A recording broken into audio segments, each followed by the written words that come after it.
যে দুঃখ এই পৃথিবীতে সবার জীবনে আছে, এটা কয় প্রকার? তো এই দুঃখ 3 প্রকার। সেটা ভালো করে মন দিয়ে শোনো। যেটা অর্জুনের মধ্যে আছে কোনটা সেটা আপনাকে বলছি। এখান থেকে ভগবান তাকে বার করেছে।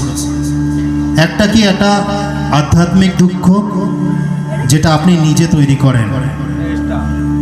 আপনাকে ভোরবেলায় উঠতে বলা হয়েছে, আপনি কেউ 10টার সময় উঠছে, কেউ 11টার সময় উঠছে।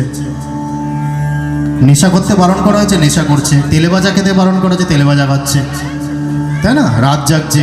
তো এগুলো আপনি তো তৈরি করছেন দুঃখ। গ্যাস, অ্যাসিডিটি, অম্বল, এটা না আধ্যাত্মিক দুঃখ, আপনি নিজে তৈরি করছেন। আরেকটা দুঃখ হলো আদি ভৌতিক দুঃখ।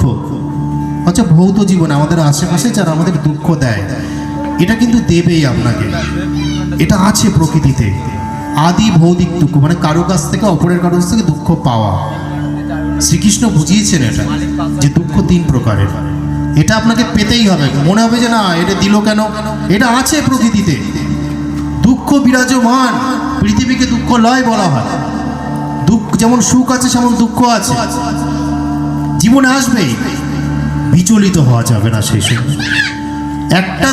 এই দুটো দুঃখ থেকে আপনি বাঁচতে পারবেন, তাই না? আপনি সমঝে গেছেন। কিন্তু 3 নম্বর দুঃখ থেকে কেউ বাঁচতে পারে না।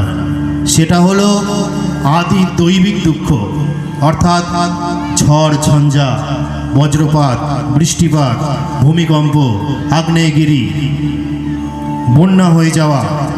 এগুলো আপনার কন্ট্রোলে আছে?